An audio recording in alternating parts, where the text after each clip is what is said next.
Hi, John. Did you have any thoughts on any of that? I know you don't talk about stuff like this normally, but Good morning from the New York Bureau. Yeah, that man is a revoltingly fake Christian. Here's what you need to know. All of these Pharisees will say, God said that marriage is one man, one wife. It's all from Matthew 19, okay? Matthew 19 is where Jesus comes in and overthrows the divorce laws of Moses because Jesus got knocked off because he was a radical reformer who challenged the conservative power structure. Jesus said, back then, your hearts were hard. In Moses' day, if a man no longer delighted in his wife, he could kick her to the curb. Jesus says, if you divorce your wife for any reason other than she cheats on you, then you're an adulterer, because back then, a divorce was a death sentence for women. So Jesus says, that's how it is. Male and female, he made them. You got to marry her and stay with her.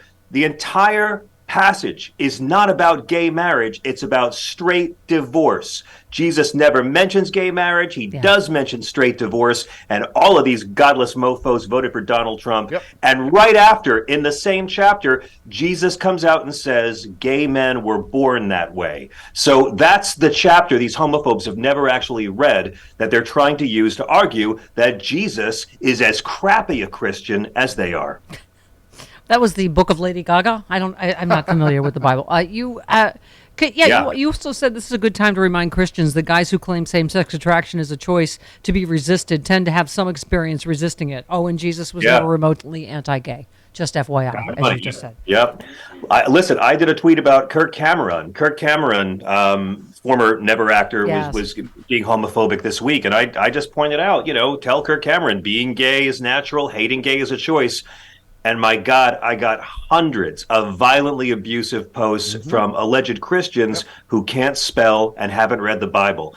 And that's what we're up against. These people are very easy to manipulate. But the Bible, Jesus never talks about abortion or gay people or being horrible to immigrants. Jesus talks about stuff that American right-wing Christians hate, like helping the poor, helping the sick, welcoming the stranger, he who lives by the sword dies by the sword, and be nice to people in prison. They can't stand this guy. Is it, it's interesting, all the stuff you've talked about for so many years, John, isn't it in the starkest relief in the Georgia election, where I can't, sure seems like Herschel Walker has done a lot of unchristian things, and Raphael Warnock is an actual preacher. Yeah. He is an actual man of God in Martin Luther King's church, right? And I mean, he's actually read the Bible. He can actually read. He's actually never, as far as I know, held a loaded gun to a woman's head.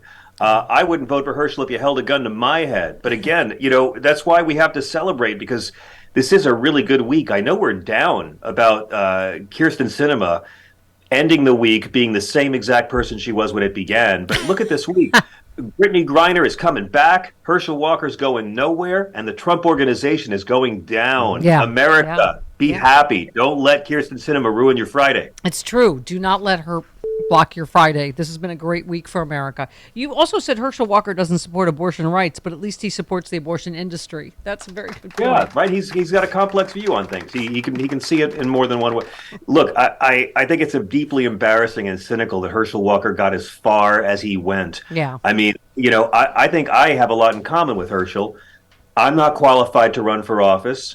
And I enjoy being a tourist in Georgia. So we're practically the same guy. But, this was Donald Trump handpicking a black person who was famous because, being a racist, he believes that's all it'll take for black folks to elect him. And he was very wrong. Once again, for the fourth time in 2 years, God bless the African-American voters of Georgia. Yeah, because the majority of white men and women voted for Walker. So, once again, thank you. Yeah. Well, once again, the majority of white women who are dead inside never leave off that category. There you go. That's my category. By the way, you made a couple of great points on Twitter that I've said over and over again. The overwhelming majority of pedophiles in every country that has ever kept records are heterosexual identified men. And also, same-sex relations have been documented in over 1,500 species. Hang-ups about same-sex relations have been documented in one. Thank you, and thank you. I'm tired of this. I'm tired of these fake Christians framing the narrative on all this. I'm sorry. You can't be a homophobe and follow Jesus, just like you can't support Donald Trump policies and follow Jesus. It's two different clubs. You know, these people follow Jesus. They're Christians the way Kirsten Sinema is a Democrat. They're just not. It's name only. And I find it refreshing she's not carrying up the act anymore. She deserves to be the star of the party of me. And that's where she's gone. Oh, by the way, Chris, somebody did top you in, I guess, the quote. Okay. Yeah. One topped Chris? Can't happen. Noted radio executive Chris Lavoie quoted in a Raw story this morning. What did the radio executive say? Kirsten Sinema is a predictable, self-absorbed hole. Who said that? Oh, Grape Ape. No. Oh. I don't know. Activist John Hunnigan, who was also in the same article with noted radio executive Chris Lavoie. But let's high-powered radio executive Chris Lavoie. Yes. I've seen his biceps. He's very high powered. And no one can top him. I understand. Listen, I can't. Many have tried. There was nothing Christian or American about the right's reaction to Brittany Griner being home with her wife for the holidays. Tommy Lauren, our friend, tweeted, "I wonder if Brittany Griner will sing and stand for the national anthem now that the United States has compromised national security to free her." And you said if you were offended by athletes genuflecting in deference during the national anthem to protest racism, but you weren't offended by Trump clowning around during the national anthem before the 2020 Super Bowl, you're part of what they were protesting. Mm-hmm. But we can't just take a moment. We cannot, as Americans, to celebrate an American, an Olympian home, right? You know, I mean, look, I'm naive. I thought a plague that killed 1 million Americans might be the thing to finally bring us together, but I was wrong. Don Jr., all these people that are so furious that a black woman is not going to spend Christmas in a Russian cage. And they're all complete hypocrites. This is Bo Bergdahl all over again. Remember, they hated Barack Obama for letting Bo Bergdahl rot away in a Taliban jail. Then they found out that Bo Bergdahl had deserted. And Barack Obama brought him home because that's what we do. We don't leave Americans to rot overseas. And they hated him. They hated Barack Obama for bringing this American home.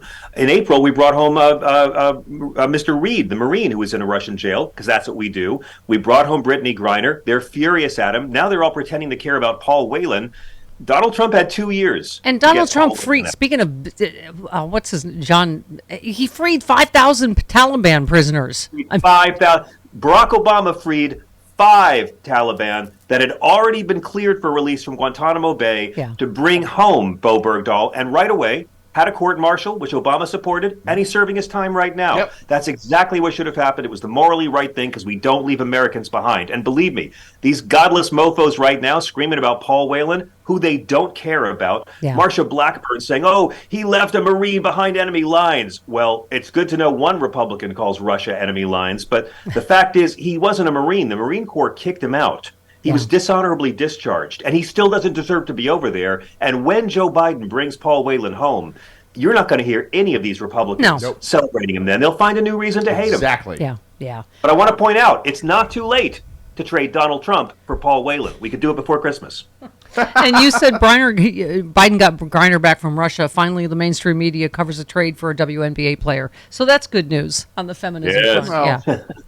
I mean, look, here's the deal. Like, can you imagine in our childhood this story happening? Just take a minute and step back and think about the Brittany Griner story and how incredible it is and how it shows how far this would have been inconceivable when we were kids. Think about it.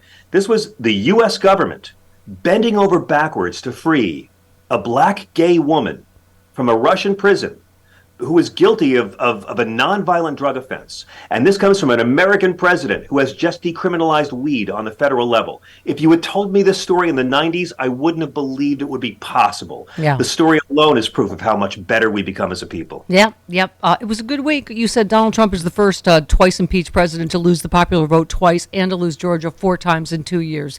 Never stop, MAGA. Yeah, boy, how about that? Thank you, Weisselberg, huh?